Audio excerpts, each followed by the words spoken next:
बघा, हे आहे आपलं पोट, त्यामध्ये आहे आपलं जेवण वगैरे राहते ना, पण आपण बाहेरचं खातोय, बेकरी पदार्थ खातो, ऑइली वगैरे खातोय, तर हे आहे आपलं लिक्विड. जस्ट लाईक हे आपण समजायचं आहे की हे बाहेरचं आपण जे आहे ऑइली पदार्थ, बेकरी पदार्थ खातोय, तर हे आपल्या पोटामध्ये जात आहे. हे झाले आपल्या पोटामध्ये घाण आता तयार. ओके.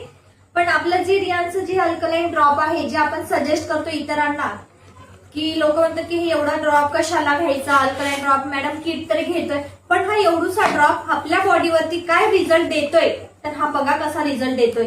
तर हे आपल्या पोटामधली घाण आहे, हा ग्लास हे घाण आहे, आणि हा जो अल्कलाइन ड्रॉप आहे हा मी या पाण्यामध्ये टाकते, तर हे आपल्या पोटातली घाण हा ड्रॉप कसा क्लिअर करतोय बघा.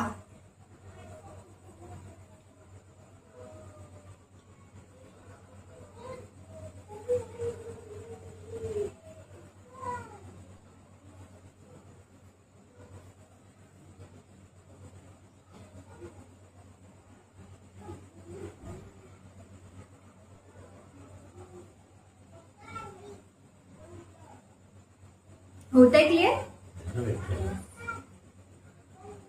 तर हे आहे आपलं अल्कलाइन ड्रॉप, म्हणजे पोटामधले जे काही घाण आहे या अल्कलाइन ड्रॉपने क्लिअर होतं. असं कुठलाच ड्रॉप नाही आहे की पोटामधली घाण क्लिअर करतं, पण आपले हे जे रियांचे प्रोडक्ट